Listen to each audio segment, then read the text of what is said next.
Hey, before we get today's episode going, I want to give a special shout out to a fantastic podcast that you guys definitely should be listening to. Who Arted is a weekly art history podcast that tells the story of incredible artists and some of their best work known to man. Host Kyle Wood does a fantastic job providing a good resource to art students and alike, bringing a nice fun energy and a good insight to some incredible artists and some of their best works. Recently, I got the opportunity to appear on his podcast, getting the chance to talk about Ai Weiwei and the art piece known as Sunflower Seeds. It was such a unique deep dive to an artist I had frankly not known much about, if anything, and I was grateful that Kyle had introduced me to this artist with the information that he had provided and the fun conversation that we were able to have to really give a new level of love and appreciation to a fantastic artist that I know you guys are going to enjoy. In fact, here's a little clip from the episode of our conversation about Ai Weiwei. But again, nerves of steel. This guy's got to have ice water running through his veins because you see he also, while he was in the US, I guess he was just quietly a top-rated blackjack player. He would be, from what I understand, he was comped all over the place. They would send a limo from Atlantic City to New York to pick him up to play in blackjack tournaments and stuff like that. This dude is doing all of the things in a really sophisticated, high level, high stakes way. And I don't know. It's the kind of thing that if I were reading about it in a novel, I would be like, no, it's too far. You're putting a hat on top of a hat here. You go. But he's doing it. Just immediately, just like in this little conversation that we've had just with this alone and seeing the notes and such, he is already one of the coolest people I know. Not just one of the coolest artists, one of the coolest people I have ever heard about. I know. He should be doing ads for whatever that Dos Equis or whatever. Major thank you to Kyle for allowing me to come on the podcast and allow me to really get exposed to an incredible artist, and I know you guys are going to enjoy that conversation. If you want to know more about Who Arted, you can find it wherever you listen to podcasts, or check the link in the description below for their website for more information and where you can find Who Arted today.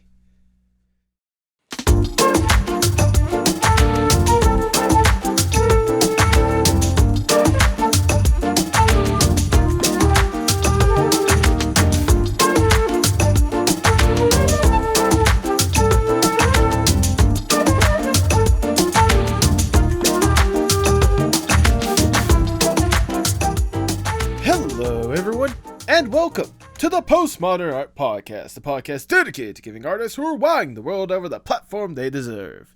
I am your host, Nathan Ragland, and for today's conversation, let's look to the stars, shall we? Today's guest is Kris, better known as Cinnamuff, an outstanding artist and illustrator with some wonderful comics in the work and a fun little VTuber model to boot. Kris is someone who's been under my radar as of late thanks to some interest from friends introducing me to their art, and I just knew it was only a matter of time before I had to bring them on, just with the outstanding art that they've been able to push out and what they have planned to come. We'll definitely divulge a lot more into that in today's conversation. If you enjoy Kris, make sure you support them with all the links down below, especially the links I'm going to be having to their comics. Again, we will be definitely going in depth, and if you're watching the video version, once you see some of the visuals for it, you want to support it. If you enjoy the podcast, make sure you like, share, subscribe, or follow whatever audio streaming platform you prefer. Leave 5 stars and a review wherever you can. I see that stuff. I absolutely love it, and I cannot thank you guys enough. Hey, if you want to go even further with that support, maybe you should consider repping the brand by going to the merch shop at pmap.creator-spring.com. There you can find some incredible designs done by some outstanding artists that I think you guys will enjoy and find some of the nice, sleek, and stylish ways to incorporate that into your daily wardrobe. And hey, if all you're looking for is a nice, cool, calm, casual place to sit down and chat about the podcast or just chat with other incredible artists, maybe you should consider joining our Discord server, the Artist Sanctuary. We have been developing a nice, fun community with some incredible artists from all around, And I think you guys will certainly enjoy the vibe that is exuded from there. The more the merrier. So please join today with the links down in the description. But now, without further ado, please enjoy the Postmodern Art Podcast. Can you speak super quick? I'm trying to make sure my levels are where they need to be. What can I read? Wave to say hi. This is a brand new shiny server. Here are some steps to help you get started. For more, check out our getting started guide. All right, I think you're good. I think I got you at the levels Awesome. they need to be. Awesome. Okay, awesome. There we go. Da, da, da, da, da. Wonderful. How are you doing tonight? I am doing good. I'm a little nervous, but I am very, very excited. You know what? That's valid. That's valid. I will tell you the same thing I tell a lot of guests when they tell me that they're nervous. Don't think of this like some intense, deeply rooted interview or something like that. Yeah. I was trying to think of it. I was like, oh, I'm just talking casually, talking to a friend.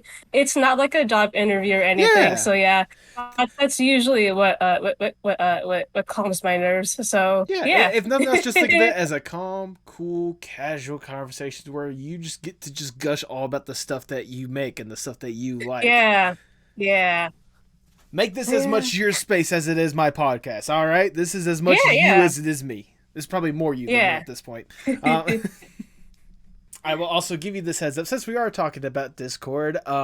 Discord likes to be a dick to me sometimes, just for random reasons. So there might be a point to where halfway through this conversation, I just dip for no apparent reason, nothing at all. Okay. Discord just like restarts on me, and I'll be back in like 10, 15 seconds. The interview is not over. It's just Discord restarting on me. Discord, that's so rude. Discord, what the heck? And like, I think with the exception of like maybe once or twice here or there, when it does happen, because it doesn't always happen, but when it does happen, it only happens when I'm recording a podcast. Like, that's so strange. Discord, what are you doing? I think it might be the combination of both Discord and OBS. I don't know. Because it could be. Yeah. Because programs are weird sometimes. Especially whenever they're trying to sync up and work with each other. Maybe, I guess, in this case, working against each other. Who knows? Yeah. It's like the this is not what I anticipated the subject being for the newest Splatfest. Discord or OBS, which one's going to win? Yeah. Are you team Discord or are you team OBS? You decide in the comments below. I'm not going to participate. Be neutral on this one. You're gonna be big man in the background. Team Scissors. Yeah. Yeah. All right, Kris. Before we really get going, I must ask the icebreaker question of the podcast, if I may. Let's say you get to go to a deserted island on your own accord. It's just you, alone with your thoughts. You get to kick back, relax, breathe, get to enjoy yourself a little bit. To help with those vibes, more or less, you can bring one piece of media or one piece of art with you to help with whatever mentality you're trying to go with. If given this opportunity, what would that one piece be? Would it be something like that you would have, could it be something where you wouldn't have to charge it, like electronics? Oh yeah, all that stuff is taken care of. Like when it comes to that stuff, like again, I said you're on a desert island. You're not stranded on a desert island. It's like accommodations and all sorts of stuff or whatnot. Okay. I think I've heard this. I've actually been listening to your podcast, and I've heard this question. Oh. Actually thought about it over and over, doing my research. But I think I would bring the game Pokemon Legends Arceus. Okay. Because that game keeps me going. There's like a lot to do in that game, and I think it would keep me like occupied if I was on a deserted island. I think that's what I would bring if I was going to a desert island. I have been meaning to break down, buy that game and play it because like I used to be like a fan of Pokemon like growing up, like the OG like original like same like the red, blue, silver, gold, like freaking Sapphire is one that I hold near and dear to my heart, and I kind of fell off after that, but then like seeing Arceus like when it was being teased or whatnot, like I oh my god, like it looks so gorgeous and it looks so fun and I've been meaning to get it. Yeah, you know what? Actually, that was the same case for me because when I got into Pokemon, it was around like mid Gen 3. Okay. Like I want to say like 2004-ish is when I got into Pokemon, and I played it. I think I was like an avid Pokemon fan like up until the end of Gen 4. Okay. And I was in the Gen 5. I think I played it throughout like, my teen years, but I was sort of like falling off a little bit. It didn't like it caught my attention, but it didn't like catch my attention as much as it did when I was younger. Right. And then once like Arceus came out, it sort of like sucked me back in, and now I'm like going back and playing like all these Pokemon games like that like I Yeah. I played that I played, but I didn't really like absorb it, if that makes any sense. I I didn't get really that. like absorb the story like Sun and Moon or X and Y.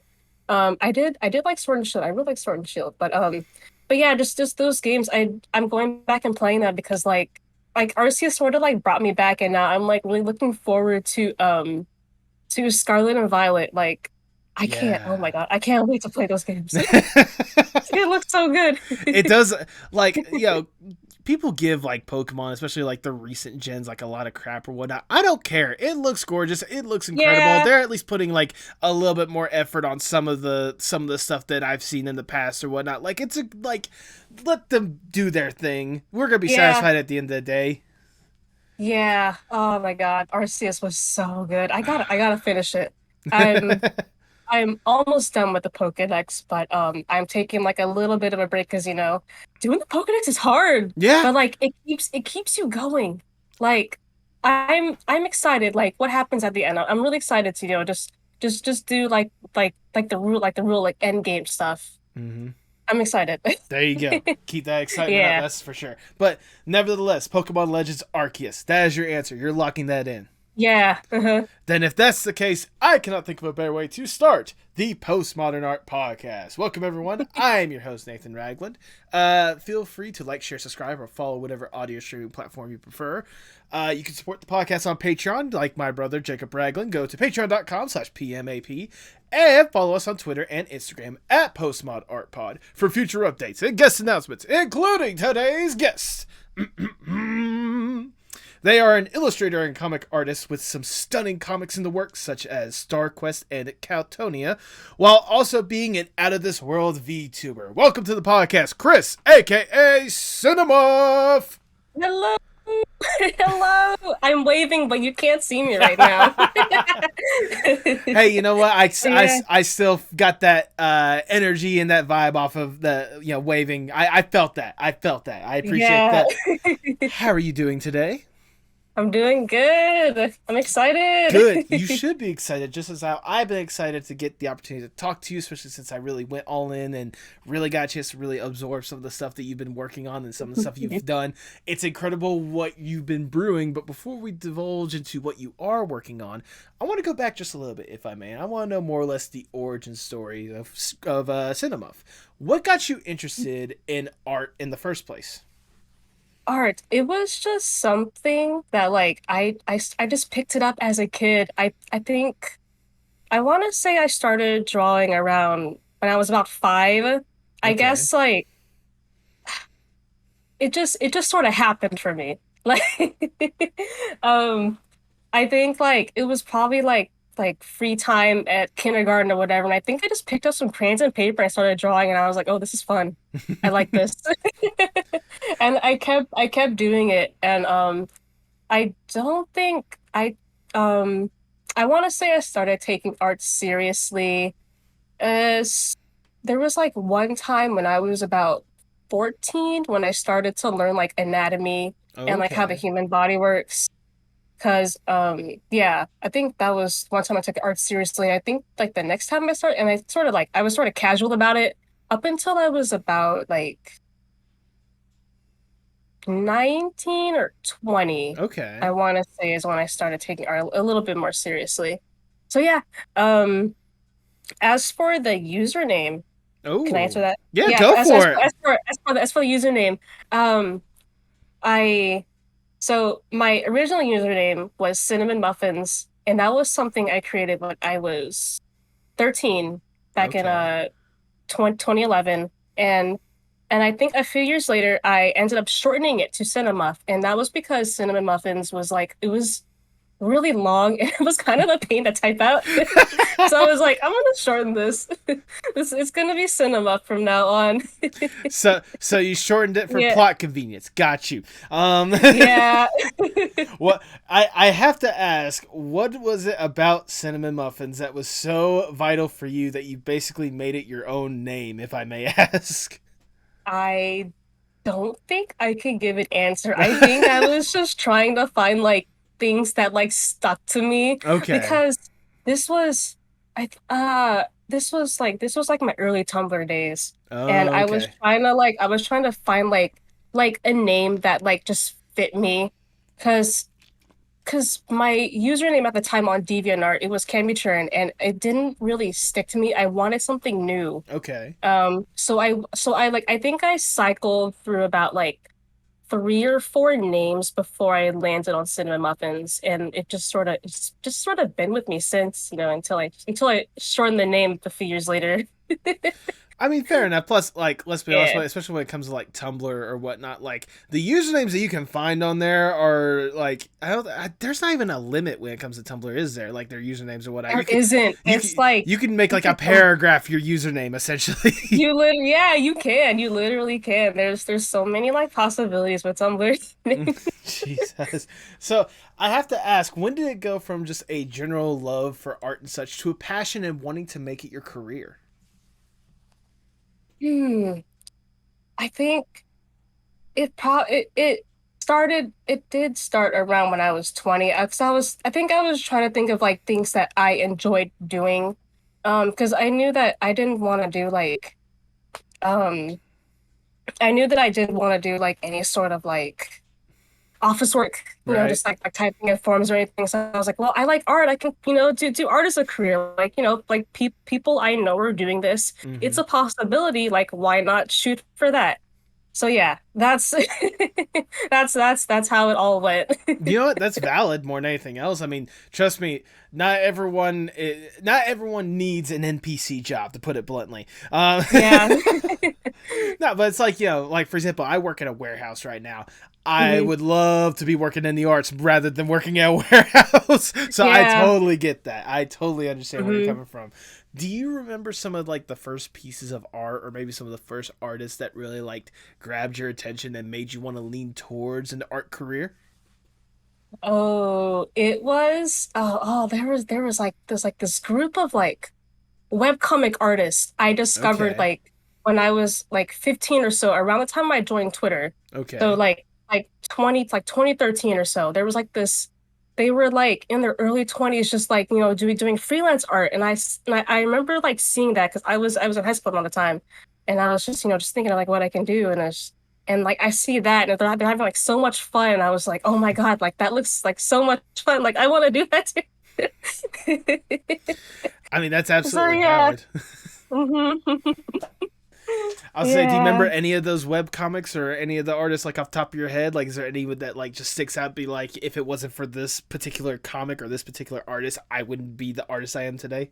Oh, there's obvious answer. There is Cucumber Quest. Okay. There is by GGDG.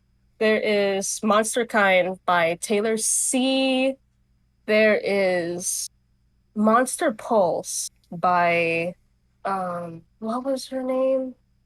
I think it's Magnolia something. I can't remember their name. Okay. Um and just so many more. I can't think of off the top of my head, but those are the three that usually come to mind Yeah, when I that think about inspirations. yeah, and that's valid, and I appreciate the fact that, especially as someone yourself trying to make web comics, obviously it makes sense that like web comics would be like a foundation for you and your art or Yeah. whatnot. What was it Hmm. about web comics that just like grabbed you in when it comes to art and such? Because I mean, obviously, you can attest to this, or you can correct me if I'm wrong. The possibilities are endless when it comes to web comics. Like Yeah. it has to be like, I imagine like for you wanting to be in this art world, seeing more or less the freedom that came with web comics, that had to have been like a driving force, if nothing Oh else. yeah. You could Wait, what was the question? I'm sorry, I forgot. I was gonna say the question was, what was it about webcomics that more or less like creatively got you going?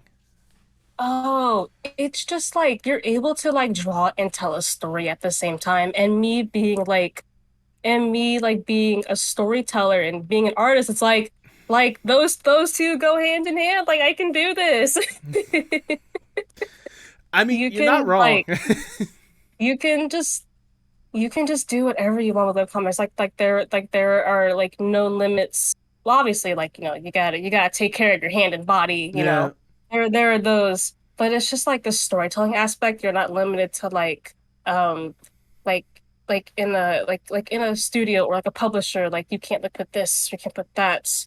Obviously, I think it's important to, like be sensitive. Obviously, if something could be triggering to someone, you should, obviously add that. Like, hey, absolutely. like this is going to happen. Like be aware of this if this upsets you.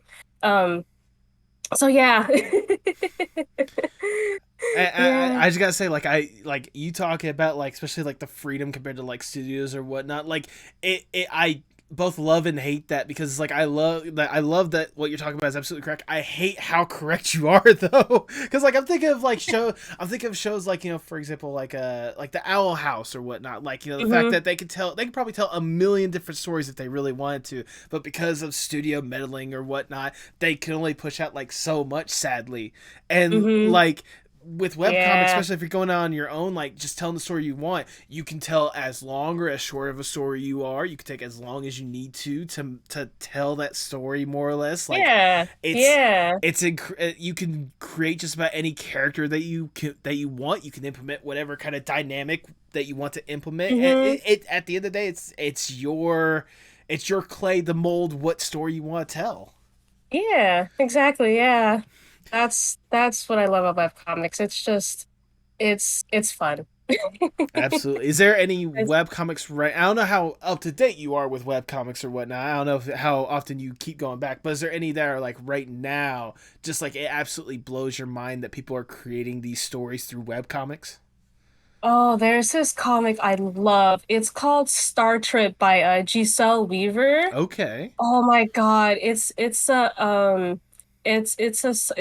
a sci-fi space travel story about this girl named Jas who wants to escape her life on Earth. So she like makes a deal with an alien and like leaves Earth. Hmm. And it's just there are so many like twists and turns, but it's also there's so many like twists and turns in the story, but it's also like slice of life. So it's like it can be really cozy sometimes. I love that webcomic. I can't wait for it to update again. I can only It's imagine. it's currently on hiatus, but I'm looking forward to like how the story develops and the ending, because that's coming up pretty soon. I can't wait. Yeah. Oh, absolutely. And I'm glad you brought up that webcomic because that kind of leads into another question that I have because at least based on like that alone and based on some of the aesthetics that you like to go with when it comes to your profile and stuff like that, you seem to have this weird obsession with space, just in general. The Yeah. final frontier, the great outer wilds, or You, whatnot. What is it about space that creatively gets you going? Space is just pretty. All right, Uh, moving on now. um, I don't know what it is about space. Like I've been a space kid.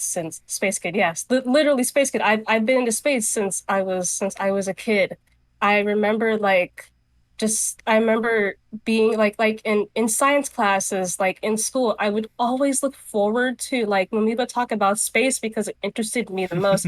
I think it's because like space is so like different, and it's so different from what we're used to, and it's like it's the unknown. Like I think there's just like different possibilities with space, and Hmm. it's just oh my God, it's really pretty. Like I love space so much.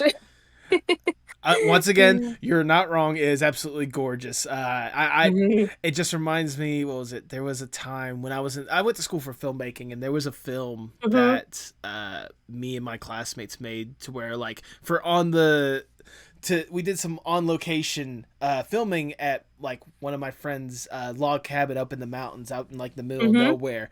And I don't know if you've ever seen the night sky on top of a mountain away from society and everything, Oh my God. but Yes, I have actually. it is one of the most gorgeous things ever. Oh my God. I have a story. Go for it. Go for it. I have a story. So in sixth grade, um our class and some other like classes went to like this week-long camp. Okay. Uh Sort of, I want to say it was like the first week of like January. And one of the first hikes we did, it was called the night hike. And so Ooh. we had to hike from our cabins to like this location somewhere in like the redwood forest. I don't know exactly where it was. I know that it was near San Jose. That's all I know. Mm. It was near San Jose because I remember like when we got to location, our like guide pointed out like, oh hey, that's San Jose, like over there, like that's the like San Jose. Um, but I remember like getting to like clearing and looking up at the sky and just seeing like millions of stars. Oh, it was so pretty. Oh my Oh, God, it was yes. so beautiful. It was so pretty. Just seeing all the stars when on average like you see like maybe a couple hundred or Yeah. whatnot, like so sparsely spread out, but being away from like society for a little bit, just looking up and seeing Yeah. everything. Yeah. It's so I beautiful. need to go back up to the mountains at some point. Like I'll tell Yeah. you what. I will get a cabin. I will get a bunch of like the people that have had the podcast or whatnot, and we'll just spend a week Oh just my like God, that'd going, be so exciting. just being out there, just enjoying ourselves a little bit, just enjoying nature, admiring the beauty that it is. Like just instead of a desert island, I should just tell people you're going to a cabin in the mountains in the middle of nowhere. What are you bringing with you? Oh goodness. Um, I mean, again, like especially you were talking about when it came to just space and like the possibilities. I mean, it's literally for all that we know, like infinite at this point. So the possibilities of mhm. what could be out there and what scenarios could be available, especially like creatively, are probably beyond infinite. All right. Yeah. Oh Goodness. yeah. I know a good way you are trying to do that is with some of your own web comics as well. And Hmm. I think I just might as well just go ahead and start with probably the one you've, I guess, mostly completed or the one that you have completed at this point. And that is A Dream Come True. Um, Oh. yeah. I, Oh. I want to know a little bit about this. For those who don't know what I'm talking about, how would you describe A Dream Come True? A dream come true. It was a test webcomic about my character Kris. Mm-hmm. Uh a note, my character Kris is not named after me. I named him Kris Um, years before I chose that name. Okay. Okay. See, Yeah. Um I'm not gonna lie, because one of the questions I did have is, would you consider Chris more or less a self-insert yourself? But it yeah. it he almost is, but he was sort of his own character. I think Okay. like as I started developing, I was like it's sort of became a self-insert, but not exactly. Okay. Um Yeah. So a dream come true, it's basically about this 13-year-old. His name is Kris, Mm-hmm. and he wants to explore space. And it's a little silly because it's like because like this alien from like a different planet comes down with like a starship and she's like, "You want this?" And he's like, "Yeah, I'll take it." That's literally the whole comic. It was more so like a test comic just to like get like my feet wet Right. Right. pretty much. Yeah, I can't say that story is canon anymore. I'm not sure. Mm. I might have to rework it a little bit, but yeah, that's essentially what Dream Come True was. He was like, "Oh, I want to go to space. You get here's a starship. Like here you go." I mean, Yeah. you know what? There are a lot simpler ways of trying to get people to space rather than just plot convenience. But you know what? We'll say that for another time. No, I'm joking.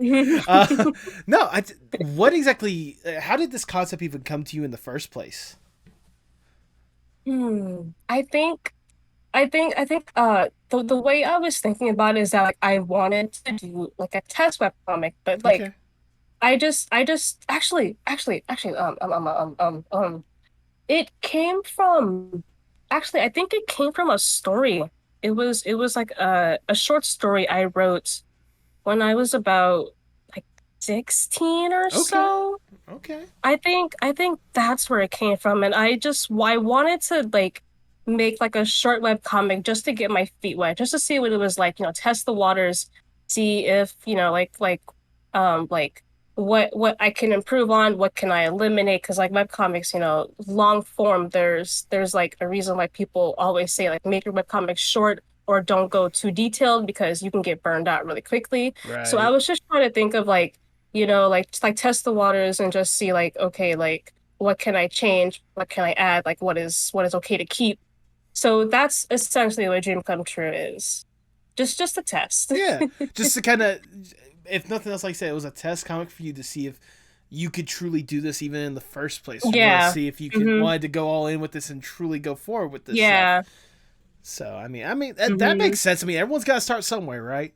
Yeah, yeah. Yeah. Always, yeah. And if I do may say though, even though you say it was more or less a test comic, I just gotta say more than anything else, some of the details that you had with that story, some of the amazing character designs and the amazing backgrounds you had to go with that stuff, like you really nailed it more than anything else. Like I love the aesthetic Thank that you you. brought forward with that comic. Thank you. I'm glad. Like, one of my favorite things about like just world building is just like being like world building and being an artist. You can just make anything you want. Yep. Yup. Pretty much. There's so many possibilities. Like, okay, well, I have this in my mind. I can just draw it. Like, this is what I want it to look like. And boy, did Yeah. you draw it more than anything else. Uh, I especially love like the if I can be honest, like the spaceship that you had set up or whatnot. Like it just looks like just a million times like cool, like that you set up for this oh, story or thank whatnot. you. I'm not saying I want to own a spaceship, but if I had the opportunity to have that spaceship, give me it. Like I'll take it. I'll do. Oh my I'll God, I'm glad. yeah. I'll do whatever maintenance I need to. I'll learn alien tech just to make sure I have a cool spaceship like that. That's all I'm saying. I'm glad. And like I know you kind of said it was more or less non-canon or whatnot when it comes to certain things, but I'll just go ahead and say that you said this was a test comic, but I imagine this was a test comic for what could potentially be your main story, the thing that you want to create, bring to life. That at least notice that was at least work in progress. Star Quest. Oh Um, yes. Since you kind of said it was more or less not canon, how are these two stories connected? Like, is more or less like a dream come true somewhat of a prequel for Star Quest? Yeah. In Star Quest, with the main character Kris, he is 17. Mm-hmm. And in Dream Come True, he was 13. So there is a 4-year difference between the two comics. Yeah. There's a so Dream Come True takes place in the past and Star Quest takes place in the future. Okay. So yeah. Hmm. Okay. And now, again, for people that might be curious on, again, what in the world I am talking about, considering the fact that, like we said, it is a work in progress comic, more or less, how would you Hmm. describe Star Quest? Star Quest is a fantasy and sci-fi adventure comic about a group of alien teens trying to save the universe, basically, because an evil god has broken out of their seal somehow, and they are going to fuck up the universe. Literally, like it's urgent. Like they need to get them back into the seal before they fuck it up. You don't want this to happen again. We have to stop So it. yeah, that's We have to stop a rampaging, destructive god from destroying the universe. It's just an average Wednesday at this point. Uh, or whatever days are out there in space, because I don't think they would go with the Earthian 7 days for all I know. But it's not my story. You can say whatever you want. No, that it's incredible, and like I said, you were kind of saying that like a dream come true was more or less in the past. I imagine like again a dream come true more or less was probably you can correct me if I'm wrong. Would you say that was the foundation for what Star Quest will eventually be? uh let's see what it could be. Yeah, yeah, I could say yeah. Pretty much, yeah. I mean, I know you said like Kris alone is probably like the a major similarity, obviously being the main person that Hmm. you focus in on. But I mean, I imagine like especially with some of the storytelling aspects and kind of the environment that you were creating with the Dream Come True. Again, correct me if I'm wrong, but I imagine like I said that was more or less like if that was the test comic, StarQuest is going to be in full gear what the vision you want Hmm. come to life. Yeah, pretty much. Yeah, I would say that. Yeah, even I could even say the same about Caltonia because Caltonia Mm. is also a test comic, but um it's more so like taking what I learned from a dream come true to Mm. it's more so like taking what I learned from a dream come true, but it's also like it's Caltonia is it's supposed to be shorter than StarQuest. I don't want it to be too long, Right, right. which is why a lot of chapters they aren't more than like 20 or 30 pages. Like it's really short. Um yeah. You say it's short, but then you also say 20 and 30 pages. Something doesn't add up. No, I'm joking. Yeah. Yeah. Yeah, with webcomics, obviously you gotta make your stuff short. And Yeah. because I know like when I hear from like other webcomic creators, like their chapters like they're long and oftentimes they often get burnt out. And because I knew that when I start Caltonia, I want to be able to finish it.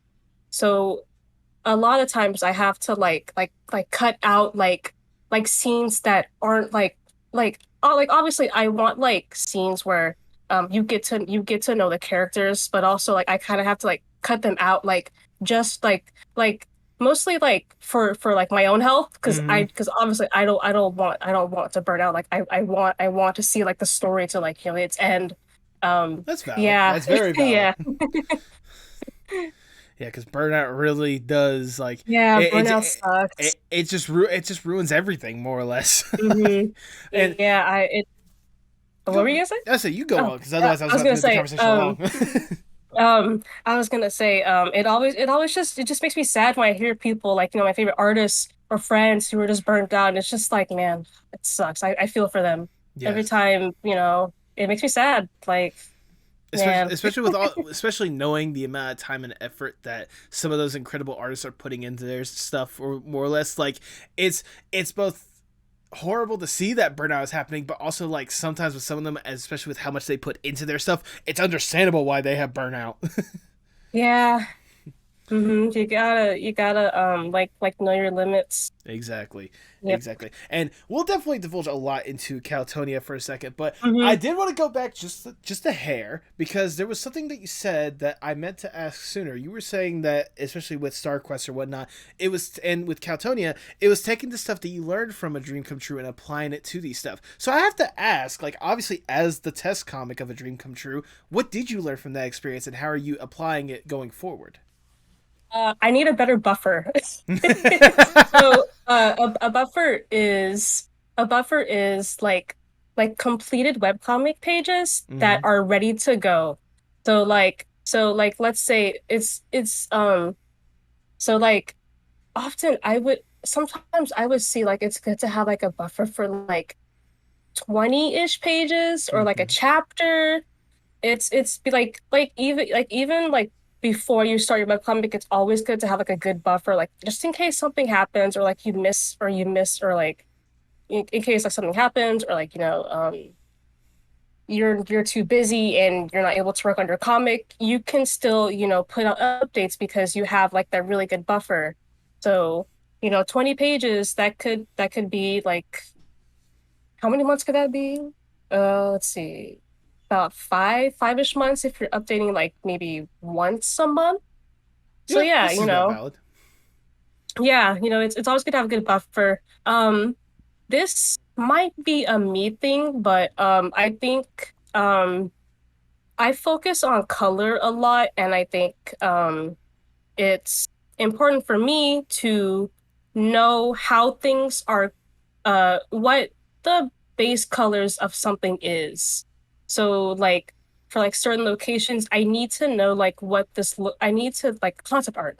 I need to know what the colors is of like this tree or this building before I dive into flats. Because like when I was doing Dream Come True, there were many times where like I just didn't know like what the color was going to be. So I would spend like all this time trying to like figure out like what these colors were. Uh so yeah, I remember like that tripping me up a lot. Um, thumbnails is one. I did do thumbnails, but they weren't colored, and it just tripped me up a lot. Fair, valid. Um, let me see.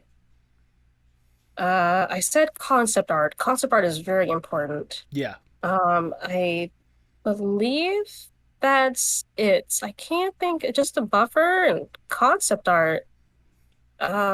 Yeah, that's about it. I mean, those are Because good lessons learned more than anything else. mhm. I think for a dream come true, I had a 10-page buffer. Okay. It's not bad, but I was also updating 2 times a week. Ah, And yeah. and that went by really quick. And I think when it went out, I think I put out like 2 more pages before I was like, I can't do this anymore. Yeah, and I think also being more loose with your art. Ah, there you go. Being more loose with your art is important. Yeah, don't spend too much time on one panel. Um, Also for panels, it's also good to put like gradients and patterns, like it doesn't have to be like a fully fledged background. You can just put like a gradient and be done with it. There you go. It doesn't have to be fully shaded. You can have some unshaded moments. It's not gonna hurt. It's okay to do So it. sometimes, depending on Yeah. what the situation is, like having a simple background or a simple gradient or whatnot, tells a story a million times more effective than a fully Mm-hmm. detailed background. Mm-hmm. Yeah, Like I can imagine, like I agree. especially if like two people are arguing or whatnot, like if something like that is going on, having just like the gradients like showing more or less the intensity of the situation, that's very Oh effective. yeah. Yeah. Yeah, like if you have a scene where two characters are talking, it doesn't need to be fully shaded on. Although I am kind of guilty of doing that in Caltonia. Sometimes I will fully shade. I'm like, oh, it doesn't have to look like this. I can just leave it. I can just leave it flat. The color doesn't matter. Um, but like, with more like important scenes or like maybe like establishing scenes where you have like like a building or and like any sort of background. I think you can shade it. It doesn't, but it's your comic. You can do whatever you want, whatever works for you. Yeah, and again, like these Mm-hmm. are all incredible lessons that you're certainly applying to your future works, Mm. especially Star Quest, like we were talking about. I have to know, like at least with this one, I know this one is at least a good whiles away before we really get to see like the fruits of that labor, Yeah. more or less. But Hmm. I have to know, how excited are you to be able to tell this story whenever the opportunity comes to be? Oh my God, I am so excited. I was actually working on the script earlier today. Hey, there you go. I was actually working on it right today. Like when I started reworking Star Quest around the end of last year, there was sort of this lull where I kind of didn't know what I wanted to do with it. I Okay. was sort of like, because Star Quest is a very old story. It's like 11 years old, I think. I created it in 2011, and it's been like they're like this sort of like up and down, changing all the time. Hmm. And when I finally like came up with something that I liked in 2021, I was like, I'm excited to get started. Like I cannot wait to tell the story. But I gotta wait because it's not done yet. Right, It's right. it still needs a lot of time. Yeah. Hey, at the end of the day, like you were the one that's going to be telling this story. You need to make sure that you Hmm. take the time and effort whenever you can apply it to make sure that is the story that you truly want to put out there. Because I can only Hmm. imagine, especially just hearing the excitement in your voice, just mentioning this right now, I can tell that this is going to be a story like nothing else, like nothing we've ever heard Ah, of I before. can't wait. So sometimes I always catch myself like, man, I'm just gonna start StarQuest like right now. But Right? I'm like, no, I can't do that. I can't do that. I can't do that. And you know what? Ah, Again, yeah. fair, fair. I Mhm. have to ask, whenever the opportunity does come around, what should the audience expect when it comes to StarQuest? Hmm. I think um hmm, let me see. I think um I think the audience, I think if they are Kirby fans, I think they'll like StarQuest because Okay. StarQuest is heavily influenced. Actually, the entire universe is heavily influenced by the Kirby series. I Okay. I Good love I love start. the I love, I love the Kirby aesthetic. some like comedy, some sort of like slice of life stuff. Mm-hmm. It's whatever goes. It's an adventure and sci-fi comic. Expect like world building if you're a fantasy. Actually, it's I want to say it would be more fantasy. More fantasy because like there's magic in it. Okay. It's more fantasy than sci-fi. For I mean, I sci-fi, mean, I I mean, would there's a genre called sci-fi fantasy, or at least there's like the mhm. blend of that, so it makes sense. There for sci-fi, it's definitely not hard sci-fi. It's not Right. it's not like it's not It's not hard sci-fi. Star I Trek. It's think not Star Trek rules, yeah, basically. it's not Star Trek rules. It's definitely on the looser side because like the rules of space like that we know and what you see in hard sci-fi media, it does not apply to Star Trek. It's sort of like it's sort of like me going, I don't like those rules, get rid of them. It's just like, do we have to? Yeah, Do we have to? Let's see. We need to have a certain amount of gravity for certain places. We need to make sure there's a plenty of yeah, realism. Da, da, da. One second. yeah, Who wrote this rule book? Throw that away. Let's get yeah. moving on.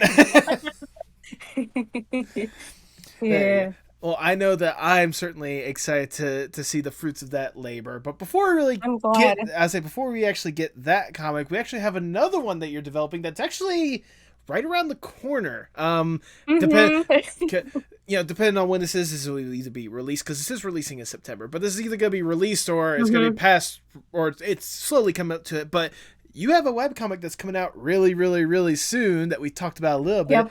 Caltonia. Um, Yes. Ah, my fun little mystery club comic. Once again, I will ask for people who may not know what exactly in the world we're talking about. How would you describe Caltonia? Caltonia is a mystery slice of life slash it's a slice of life turned into a mystery comic. So like I want to say like mm, the first like 2 to 3 chapters are like slice of life, and then like the rest of that it's sort of like slowly like turns into a mystery comic. So Okay. basically in this city called Caltonia, it's a bustling city, Mm-hmm. and it's the year it takes place in like the distant future, but it's supposed to be reminiscent of the early 90s. And Okay. often when I would compare like a year to it, it would be 1994.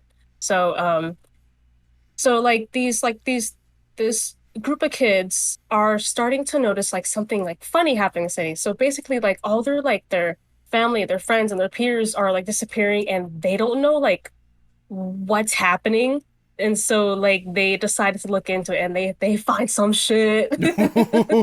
It gets dark, I'll tell you that. Ooh. Yeah, A, a, it gets pretty messed up. a nice little calm, casual story going into the dark and decrepit. Give me more.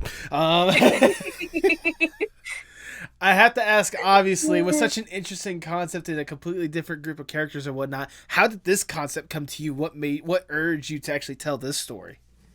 So, Caltonia is heavily influenced by Splatoon, but it's also influenced by the X-Files. Okay. And I think there's one more influence. Give me 1 second. Take your time. Um, because I know I wrote it down somewhere. I just gotta say, Oh, like, this is kind of casually joking about it or whatnot, but a group of teenagers looking into some sort of mystery. I assume Scooby Doo has something to do with this. it's not Scooby-Doo, but it was actually the mystery aspect is inspired by the X-Files because I think when I was coming up with the concept, Mm-hmm. um when I was coming up when I was coming up like to it like being a mystery, that I was binge watching the X-Files around that time. So Okay. like 2019 2020 is when I was like binge watching the X-Files, and that's what like got me into the mystery aspect. And, the X-Files being more of a 90s thing, I was like, I like this. And Splatoon have heavily influenced the character designs and a little bit of the story. which it'll be noticeable like later in the story. You'll see it. Okay, okay, okay. You'll see it. You'll see it. If you play Splatoon 2, Octo expansion, I think you might know like where the story might go. So yeah, I'm not gonna spoil anything, but like just to like give people an idea, Yeah. like it's gonna get It's, dark. it's like for those that do know, wink, wink. Yeah. And then what was the other influence you had with this? Oh, on the site it says 80s and 90s aesthetics. I knew I Okay. knew that there was something else because yeah, it takes place in like night. It takes place in a pseudo 1994. So all the characters are wearing like things that are reminiscent of the 90s, early 90s. Okay. So yeah. Hmm. You know what? That's fair and that's valid. I mean, even then, like just that little like group right there, like having a blend of that and pouring out this wonderful web comic of a story or whatnot, you have me intrigued. You have me interested. Oh, I'm glad. It I, yeah, it makes me happy. good. Like yeah. I just love I know this probably isn't gonna be how the story is gonna go or whatnot, but you're saying that influenced by X Files. I'm just now imagining like a reverse X Files now at this point, because one was like obviously these are aliens set in like a far off planet. So like, what if it's like, yo, are humans out there? I want to believe. Oh my God, that'd be hilarious. uh Ah. no, but like never. Sorry, go on. Oh, I was actually gonna say one of the characters in the comic. Actually, like in their room, they actually do have like a poster like in their room that says I want to believe with like a UFO because they're really into like mysteries and cryptids, and I was like they probably watched the X-Files. Or whatever their versions of the X Files is in that universe or The whatnot. The Z. Y-Files, the The Z-Files. Y. The Y. No, I love the Y Files. It's like the Y Files. Why are these people disappearing? No, especially if we're going to do like the reversal thing or whatnot. Like it's I want to believe, but it's actually like an RV, not a UFO that's like abducting people or whatnot. There you go. But I'm already loving like just the concept and like the influence that's going into this or whatnot. Like especially again with the little teases that I've been getting here and there or whatnot. You know, from Yeah. like the Twitter or the official website or whatnot, the cardio, I guess. But it's incredible like what you've been able to present so far, and I especially like again I love like the aesthetic that you're pushing forward or whatnot. Like again, what is it about like this story or especially like the aesthetic or whatnot, what made you like really want to tell this story? It's the ending. When you find out who was behind all of this stuff, that's what makes me excited. Okay. It's the resolution. It Okay. has one of my favorite characters. I'm not spoiling anything, but it's one of my favorite characters. I mean, I'd hope you would not go ahead and spoil the ending before it's even I'm not, I'm released. not, I'm not, I'm not going to. It's very hard, but I'm not going to because I think it'll be worth it. I mean, I know I'm certainly excited. I imagine, like, again, with a story that you've probably invested a lot of time and effort into, I can only imagine, like, Hmm. taking your audience down on this weird and twisted road that goes, Hmm. dark and interesting on so many different aspects or whatnot. Like, I can only imagine how excited you are to tell this story, probably at the same level, if not more, than StarQuest. Oh, I'm very, very excited to tell both Star Quest because it's the aesthetic and just how Mm-hmm. like I've been developing the story for like over a decade. I'm Oh, like wow. I'm finally gonna tell it. Like yes, it's finally happening. I've wanted this happen since I was a teenager. Like oh my God, it's happening. It's like that story, and then of course you got Caltonia with again the story that you developed for that one, and like the aesthetic for that one as well. Like I can only imagine, like it, Yeah, I'm it's excited. I can't wait. it's a fun. I'm not gonna say side quest because obviously this isn't like a one off. Like you get 20 pages and there's the end of it, but like a fun little like additional story or Mm-hmm. whatnot that I imagine again Yeah. you're excited to tell. Mm-hmm. Very, very. Yeah. I And can't wait. once again, for those that might be intrigued or whatnot, what should they expect from Caltonia when the time comes? Lots of thinking. Mm. Lots of like pay attention to the foreshadowing and all the little clues that I will just drop throughout the story. I think it's a mystery, so like I want people to just think hard. Just think hard about like like what are you going to find at the end of the road based on what you see here. That's what I hope from the audience. There you go. So basically, you're hoping Mhm. that your audience is able to have some fun trying to figure out this Mhm. puzzle. Yeah, Trying to like a treasure hunt? Scavenger hunt? yeah, Would that be a good comparison? that seems about right. Yeah, scavenger hunt seems about right. Yeah, just kind of one of those like the things are there. You just gotta see if people or would I Spy be like a good comparison in that case? Like the stuff is there, you just have to pay attention and find it. Yeah, yeah, close enough. Yeah, yeah, yeah. Hmm. It's something along the lines of that. Either way, Hmm. fun story. That's all we should expect at the end of the day. Hmm. Well, I know I'm certainly excited for that, and I'm excited to just like see all these stories you developed or whatnot. But in the midst of developing all these stories and developing these webcomics or whatnot, you found the time to divulge to streaming and VTubing as well, Yeah. which is something that I'm certainly intrigued by. What exactly intrigued you about going into streaming in the first place?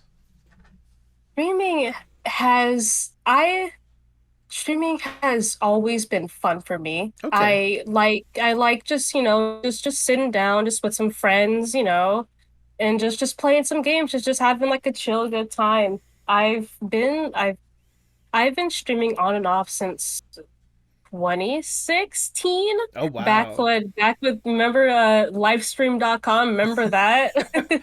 I, I used I I I have not personally used it, but I have heard the legend of it. So Yeah, that was something I used. I would do art streams okay. most of the time. Art streams, no mic, just me and John and some music and some friends in the chat, just really chill. I started with live stream and then I switched to Picardo around Ah. 2020, and I think like that's when I started like because I remember in 2020 a lot of the people that I followed were getting into VTubing around the time. There you And go.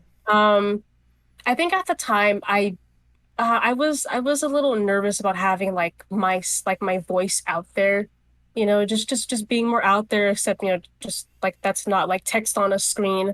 Right. And I did get into some art streams off Picardo, and then like the next year, uh sometime around, I think it was around this time. I think when was my stream anniversary was like the 19th of this month. Okay. I actually intended to stream that day, but I think I was just feeling really tired. I didn't end up doing it. Fair enough. So which sucks, but things happen. That was my first like stream as a VTuber. I think I did do a test stream uh in July 2021 when I was trying to like test out like the mic and the noise suppression, um and it was just really chill. But Right. 2021 is when I started getting into it, and honestly it just looked fun, like because I would see my friends streaming, they looked like they were having like a lot of fun. I was like, oh, that looks fun too, like, and with VTubing, um now before VTubing, people often had a webcam, and I'm not comfortable having like my face, like the actual face like out there, like that makes me nervous. So Uh, VTubing is like a really good way to like have your face out there, but it's not actually you, it's just a persona. And right. I love that idea. Like, you can make your little sona, it's a stand-in for you. Like that sounds like so much fun. There you So go. yeah, that's what got me into streaming. Yeah. Do you remember some of the first VTubers that really like intrigued you, whether it be like their persona they portrayed or like their personality or whatnot, that made you want to also take that as the opportunity for you? There was one of the first VTubers I came by was Big Nose Bug. Okay. Yeah. There you go. Big Nose Bug was one of the first VTubers I came by when I was starting to get into, and there was also like Vapor Bobble and Octocopy. Mm-hmm. There was also Onsta Monsta and Comet the Sheep, which Okay. were Yes. those, yes, Evan. Evan was one of the few that I knew about before I got into VTubing. Hey, I was gonna Yeah. say I've had Comment on this podcast as well. I've had Evan on this podcast, and his Yeah. Evan, if you're listening to this, you were wonderful. Loved you. I can't. Yes, agreed. I, I love your stuff, dude. I'm excited for Lumi. I'm excited for Lumi. Oh my God, me too. Oh, I can't wait. I I am. get so excited every time I get updates. Oh my god, I know, right? And like, I especially like, I imagine Common is probably a good influence with that. But I imagine with all these different VTubers that, understanding that you can create your own persona. I imagine that led to the persona that I'm currently talking to the face of right now. Yes, Nebby. Nebby. Nebby. How did Nebby come to you? Like, how did you develop Nebby? So Nebby was a Sona. They were actually named Nebu at first, and I Okay. created them in 2019. Okay. Funny enough, if Roshan Galaxy. Mm-hmm. Funny enough, Nebby's original design looks very similar to Roshan's design. They used to be Nebula Cloud wearing a sweater, and Okay. they had like had a little tail. And then in 2021, the design it didn't feel like it fit me. So Okay. I redesigned them, and um I think at that time they still had the name Nebby. So I think it was January 2021 is when I redesigned Nebby. And when redesigning them, I was trying to like go with something that I liked. Mm-hmm. So they were an alien, and I gave them like clothes that like I actually wore. So Nebby's initial design, like I have the sweater, although it's not like yellow, orange, and purple. It's actually like blue and orange, and Okay. it has like these like little black squiggles on it. It's a really cute sweater. I really enjoyed wearing that. And they had the sweater, and then the yellow backpack, which I actually own that backpack There actually. you go. They have the yellow shorts, and then there was the black leggings and the shoes. The shoes are actually yellow in real Oh, life, okay. um but I think in the design they were actually like a reddish orange, and Okay. that was mostly just to balance out the colors a little bit. So yeah, Nevi's original design is clothes I actually own. Yeah. I mean, Uh, it's a good. It's always nice to go with what you know, more or less. hmm Yeah. And I mean, like, if I may say so, I absolutely love the design of Nebby. Like, especially like Oh, just thank you. the aesthetic that you try to go for with Nebby or whatnot, and just like it is one of how should I put this? Like, every time I see that model, or even if it's just a PNG or whatnot, I cannot get enough of it. Like, it is Oh, absolutely I'm glad. adorable. So there you go. I'm really glad people love Nebi. Yeah. Yeah. It. Funny enough. Oh, I'm sorry. You go ahead. Sorry for interrupting you. No, no, no. Hey, trust me. Uh, Perfectly fine. Funny enough, their name was going to be Nebi. But I Mm. changed it to Nebu at the last second because in Pokemon Sun and Moon, Lily's Cosmog is named Nebi, and I wanted to avoid confusion. Mm. But then, like, eventually, I was just like, "Fuck, their name's Nebi now." Well, I mean, either way, whatever, Yeah, again, hey, a name is just a name. At the end of the day, the design that we got, and especially your personality yeah, matched up with it, chef's kiss, absolutely marvelous, if I do say yeah. so I was just myself. like, I was just like, man, their name was going to be Nebi. I might just, I'll just name it Nebi. They're distinct from each other. So Yeah. yeah. But I mean, hmm at the end of the day, like, again, it's your character. You do what you want, especially if it's someone that's hmm supposed to represent you. And you were doing a wonderful job out there whenever you do get the opportunity to stream, to like really like have some fun with your streams or whatnot. Like, I can only imagine, especially now that you have that opportunity to have Nebby represent you, whatnot. Like, it must be like relieving and fun to be able to go all in with VTubing. Oh my God, it's so much fun. I love like whenever I do VTubing, I enjoy it. It does make me tired, but I'm always like, man, I had such a great day today. I had so much fun VTubing. Like yesterday when I was doing this Splatfest with Roya, I was Mm-hmm. having so much fun. Like, I love VTubing and just hanging out and playing games. Like it's such a good time. Hell yeah, absolutely. hmm Can you think of a moment or a stream that you've had that if you were to present it to someone who's like, well, what is your streams about or whatnot? Like, you could present them this particular moment or this particular stream and be like, this is what you expect if you want to watch more of my stuff.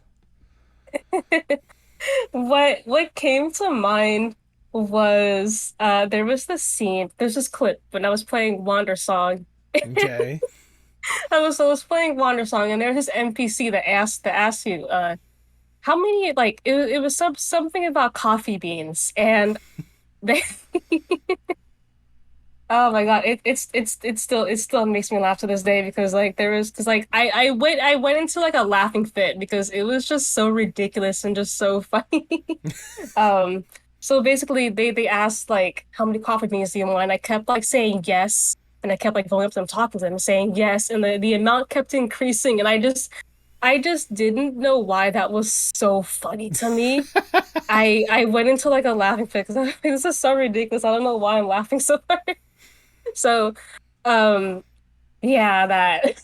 Oh, there you go. There you go. Mhm, I imagine like not only is that one that more or less defines your streams, that sounds just like a favorite moment just in general that you've had with your mhm. stuff. It's Yeah. amazing the entertainment you can create yourself with just a simple click of a button of yes. Yeah. Absolutely. Streaming is so much fun. There you go. I mean, I would like to hope so, especially with the like I said Yeah. the stuff that you've been able to present or whatnot. Like it's a fun stream being able to sit down and watch your stuff or whatnot, and like thinking God. thinking of the streaming aspect that you've had, especially with like yeah words come back to me. They were starting to get a little bit jumpy ahead before my brain could process what I was trying to ask. No, but like with the streams that you've had, with all the stuff that you've been involved with, the people that you've met along the way, the comics and the incredible art you've been able to push out there. Like I imagine, like for you, you correct me if I'm wrong, but does it amaze you more or less the journey that you have been on since you've gone all in with art? Oh my God. When I look back, sometimes I'm surprised. Cause like when I don't think about in the present moment, but when I look back, I'm like, oh my God, I did that. Hello. It's almost like when I look back to last year where I did like it's similar to like with all of these illustrations I did Mm-hmm. like last year because I'm just like I did that? Like, oh my God, like what? Hello? What was I doing? Like, oh my God, I did this. So uh, yeah, a lot of times when I look back, it does amaze me like what's happened thus far. do Yeah. you have a I don't know if it's the illustrations, but do you have a particular moment or a particular time to where you've had to step back and just be like, oh my goodness, this is like I guess more or less what would you consider like your most surreal moment since you've been along this journey? I want to say it's this year because I was Okay. like, because like sometimes I look back and I'm just like, oh my God, hello. When I see all the art I've done with all the ideas I've had, oh my God, I have an insane amount of ideas that aren't public, but when I look at like, my old like Google Drive folders with all these story and world building ideas, I'm like, oh my God, that's a lot. I can It's only so imagine. much. As Yeah. I can only imagine that, especially like I said, with the stuff that you've been brewing for like ages now, for years now. The fact that Hmm. again, the fruits of that labor will soon be seen and appreciated by so many people. Like again, it goes back to like your art journey or whatnot. It has to be amazing just how far you've developed like your art skills and stuff, and developing like these Mhm. stories. Like it must be incredible for you to know that like, hey, I am at this point. I am here, and look at where you have to go next. Like I can only imagine the amount of excitement you have for what is next. Yes. Oh my God. I'm always excited for the future and what comes next. Sometimes it's like hard to not like jump there like immediately. Like what I said with when I started StarQuest, sometimes I'm like, man, I'm just gonna start it right now and I have to like stop myself like, no, you can't do that yet. Yep. So yeah. Sometimes, it's I like to go with the flow, but Mhm. like be excited and looking forward to what happens next. Well, there you go. Well, there you go. Well, if Mhm. I may, for this next question, how about we look for what could happen next, potentially? If I was to give you more or less the dream scenario, if I may. Let's say I am Big Shot Mr. Moneybags. I come up to you and I'm like, look, Kris, we know you can do some absolutely outstanding stuff. We've seen the stuff you've been able to produce, or at least that you've pushed out there, and we know there's some untapped potential that could be developed or whatnot. We have access to anyone and everyone in the art industry, and more money than there should be possible. We could probably be buying so many IPs and making our own streaming service, especially when it comes to animation. But we'll focus on that later. Right now, we are focused on you and you alone. If given this opportunity, what would be the dream? The dream. What would be the dream Cinnamuff project? Oh, oh, that, oh, that's a lot of ideas. Mm. What came to mind was, oh my God, it could be a game, it could be a comic, it could be like merch. Like, oh my God, there's just so many like possibilities. Oh my God. that You messed me up. There's so many possibilities. I'm just like, I'm daydreaming. I'm like, what? Then can I offer a scenario that could be a potential catch-all for all of this stuff to be able to produce all of that? Hmm. Because I'm thinking if you have so many ideas that you want to make, why don't we just set up a studio for you with all the funding and all the employees possible that you need in order to make each and every single one of these projects a reality? Oh man. Oh my God. My mind went blank. I'm sorry. Um, Cinemaff overload. Cinemaff.exe has stopped working. pretty much. Can you repeat the question again? I'm sorry, my mind went blank. Well, obviously the original question is what would be the dream cinema project, but I was gonna say, like, again, you were thinking of all these different projects and whatnot, so I was saying, having a catch-all for these projects, why don't I just give you a studio that has all the access possible so you can make all these things that you're dreaming about a reality? Oh, studio. What would the studio be named? Hmm. I think I it mean, would. Cinema Productions is a good start. I mean, Yeah. It could just be my username. It could just be Cinnamuff. Pretty yeah. much, yeah. Yeah, that would be it. Mm-hmm. In that way, you can actually again make all these stories, make all these games, Yeah. animations, or whatnot. You can make them a reality. Mm-hmm. Is Oh, that that'd be great. so? If you were to make all those games or all that stuff a reality, what would be the first project that you would want to start on? Ooh, I would my mind is going to StarQuest. It has to be that. Okay, okay. You know what? Yeah. Fair. You've worked on it for years. Let's make that a reality. Yeah.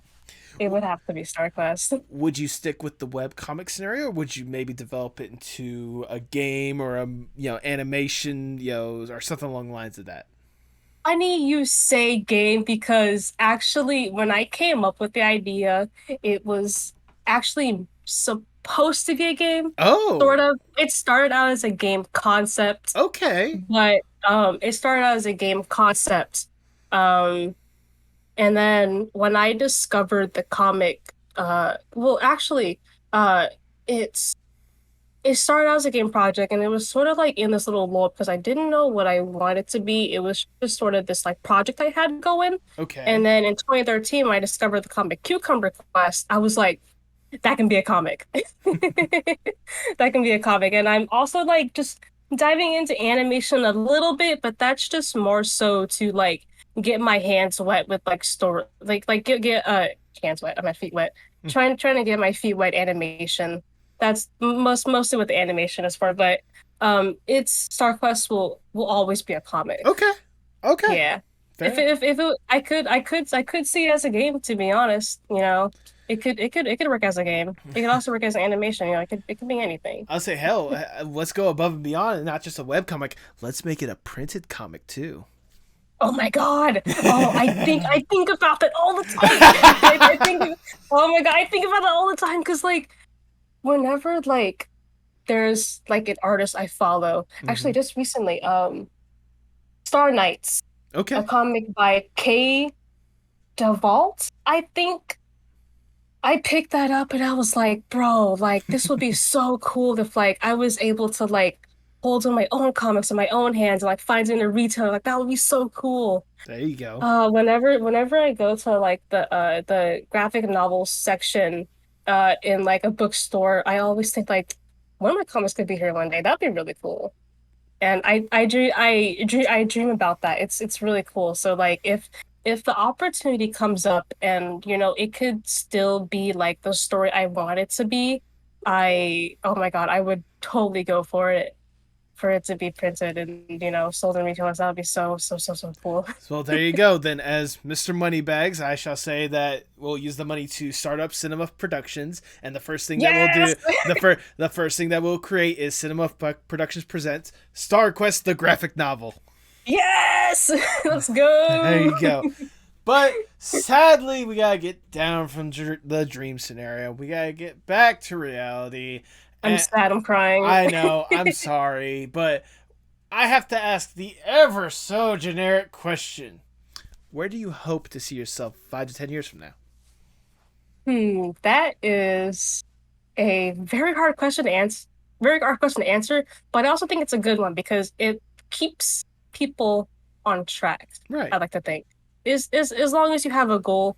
Um, I hopefully in like 5 to 10 years, hopefully I will be out of my mom's place. I still Good live at home, start. you know. Yeah, good start. But I do want to like just get out and just branch out. Just to get out is Right. probably like my main goal right now. Obviously to, you know, get my comics out there. I still want to continue like VTubing. I even want to dive a little bit into merch. Ooh, okay. Merch is I did have like a store open for how long was it open? Maybe like 6-ish months Okay. between 2020 and 2020. I closed it because I couldn't afford the PO box fee. So I ended Gotcha. up closing that down. But I do want to get back into merch making. Yeah, I Hey. kind of lost my train of thought actually. I mean, nevertheless, like if when it comes to like just 5 to 10 years or whatnot, just having that stuff really going all in more with the art that you're creating and such, and like hmm like with merch and maybe VTubing or whatnot, I imagine especially like when it comes to like the web comics or whatnot, making those like more coming to fruition or whatnot, Yes. like Yeah. I yeah. have a lot of ideas. Just caltonia, StarQuest, but even like some other ones I've been like just toying Ooh. around too.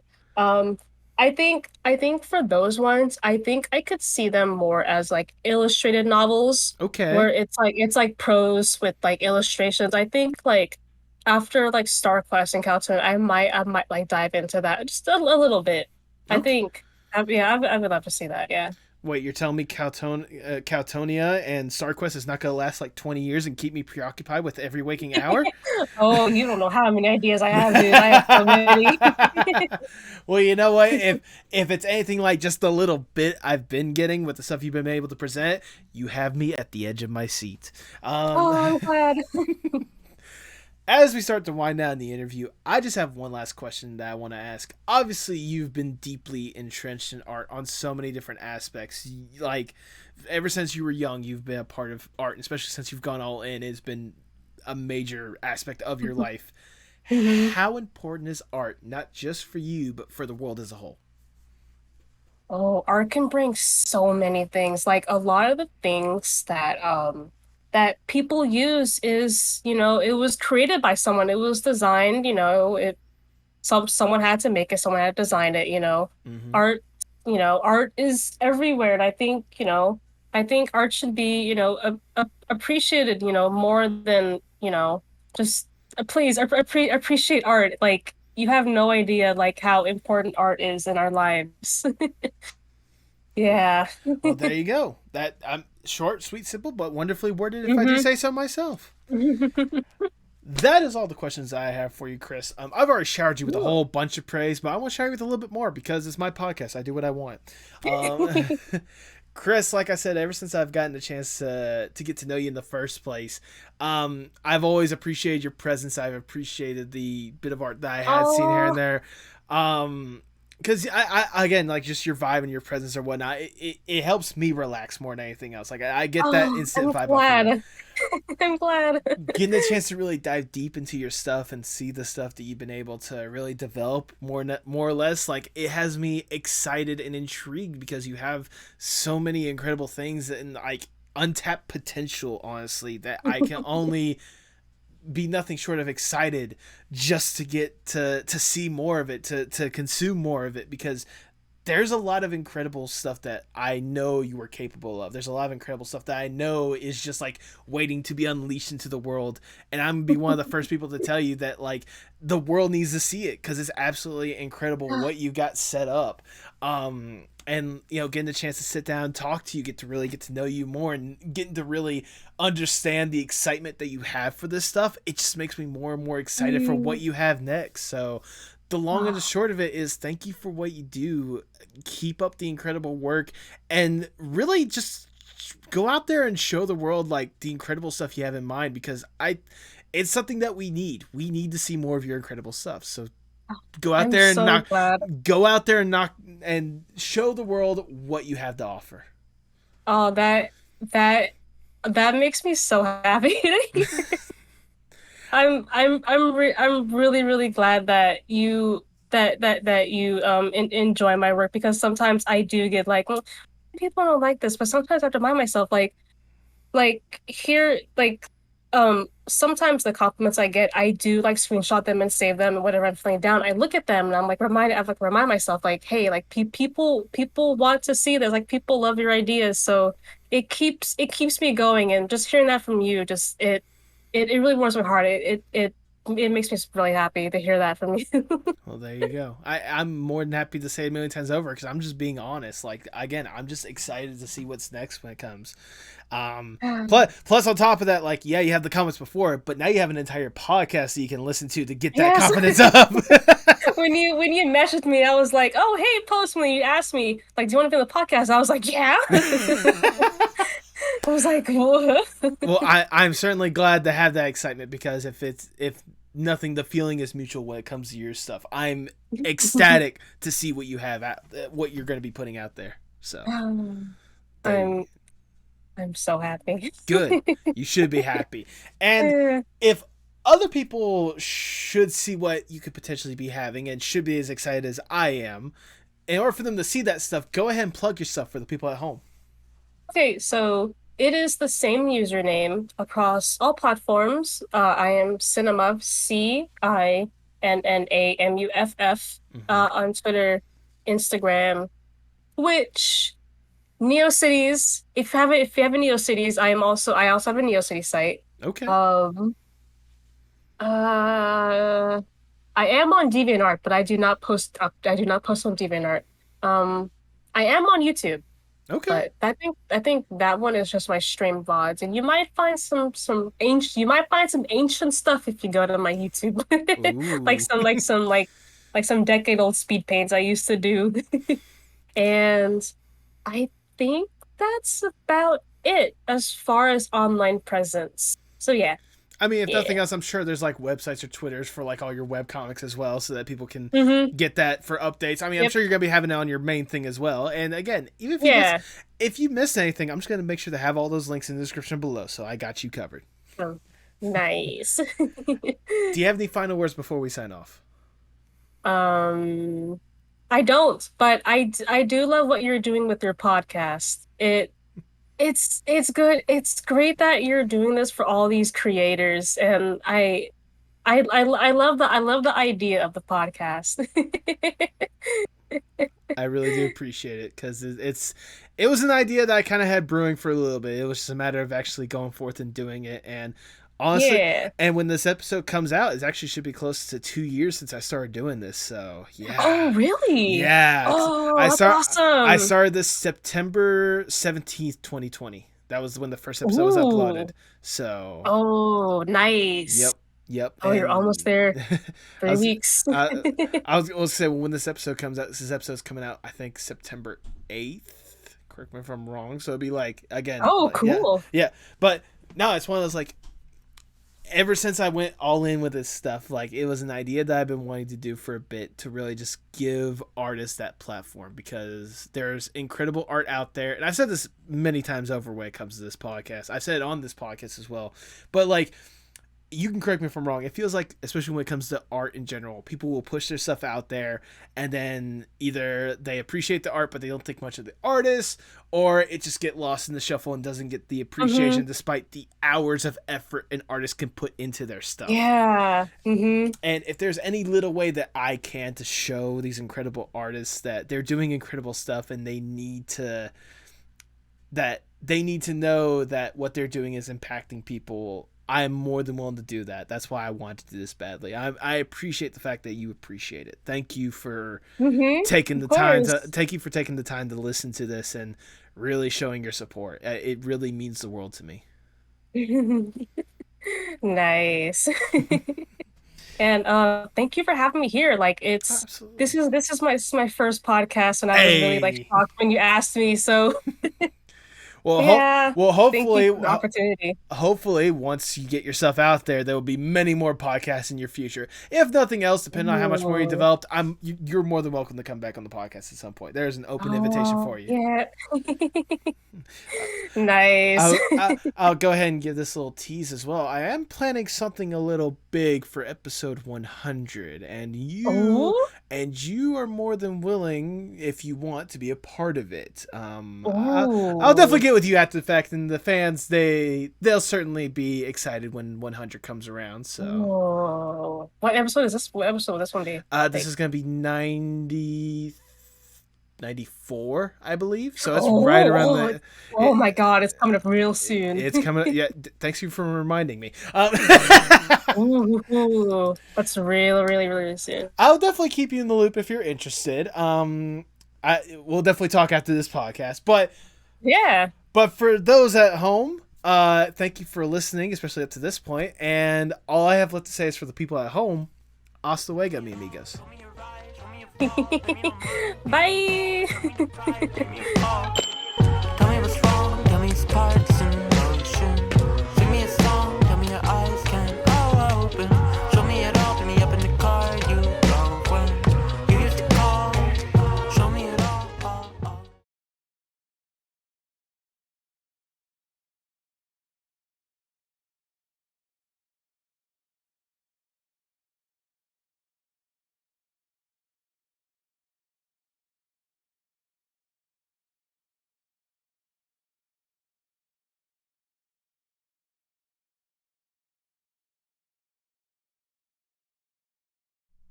Thank you so much for sticking around to the end. If this is your first time listening to an episode of the podcast, I greatly do appreciate it. Kris, if you've made it this far, thank you for taking the time to sit down and chat. This was genuinely a fun conversation to have, and I sincerely hope that everyone gets that kind of vibe and mentality from it. It's been absolutely outstanding. Just kind of the people. I say this constantly. I know I do, but it still amazes me to no end the people I get an opportunity to talk to, because you guys are the people the artists that are out there. Like, guys, there are some talented and incredible people that deserve more love. I know that I'm trying my best to give a spotlight, a platform to as many of those people as possible. And I genuinely do appreciate when each and every one of the guests takes time out of their day to sit down and chat. I've said it before and I said it again. Without you guys, this podcast would not be anything. So the fact that I get to talk to incredible people, just like Kris today, or some of the guests I've had before and some of the guests I'll have from now on, I'm always amazed and blessed, and I greatly do appreciate you guys from the bottom of my heart. I don't know if all the former guests are going to be listening to this, but, you know, my point still stands. Seriously, like, you know, I'll be honest with you guys. You know, life has been kind of mentally rough for me. I'm probably in a better situation than a lot of people, but man, it's still rough. I've been dealing with a lot of stuff, and when it comes to personal life, work, home, all sorts of different aspects of it. But I am not lying when I say that this podcast is one of the only, not one of the only, but one of the major things that keeps me going day by day. I genuinely have a lot of fun with this podcast. I genuinely enjoy every conversation I get to have. I still get nervous whenever I bring on certain people. I get so antsy because some of these people are some of the most talented people that I've admired for years and such, and the fact that I'm even getting an hour and a half of their time, it still amazes me. And being able to do this podcast, even still to this day, it's a blessing for me. And is one of the major things that is a point of pride and joy in my life right now. There might be some aspects of it that I do not enjoy. I will be 100% honest with you. Struggling to find guests here and there at times. I'm doing pretty good about it. See if I can secure some sort of funding or whatnot to do more with this podcast. Wondering about my audience here and there. Like, I'm sure I'm probably not the only one to think about this stuff when it comes to their art or when it comes to whatever content they produce. But the pros of doing this podcast vastly outweigh the cons when it comes to doing this stuff. I genuinely have a great time.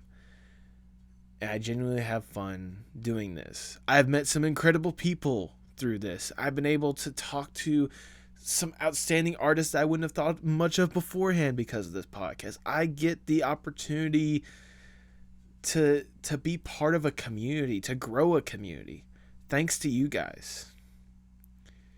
We're vastly approaching 2 years of the podcast, and I'll talk about it next week's episode because that one is the one that I think Saturday after it releases, it would be officially 2 years since I started the podcast. But I've been really reflective when it comes to this podcast and what to do going forward or whatnot. And, I have a lot of doubts here and there, but I still keep going with it.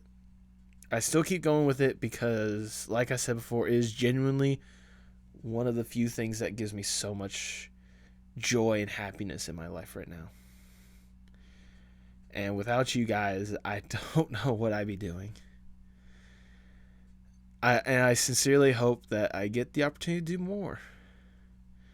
Because I love doing this. I really love doing this. I really love talking to incredible artists. I really love getting an opportunity to meet incredible people. I love this podcast. I love this, not job yet, but I love this. And I want to keep going as long as I can possible. I genuinely don't know when I can see an end in sight for this. The only time I can really, quote unquote, see an end or whatnot is if I can't afford to do certain aspects of it. I might take breaks here and there, because everyone needs a break. But I genuinely want to keep this thing going as long as possible. I want to keep talking to incredible people. I want to keep highlighting incredible artists. And I hope you guys are willing to be right by my side, keeping it going, doing fun stuff with it. Long and the short of it, thank you guys for keeping up the love and support of the podcast. Thank you for helping me. Thank you.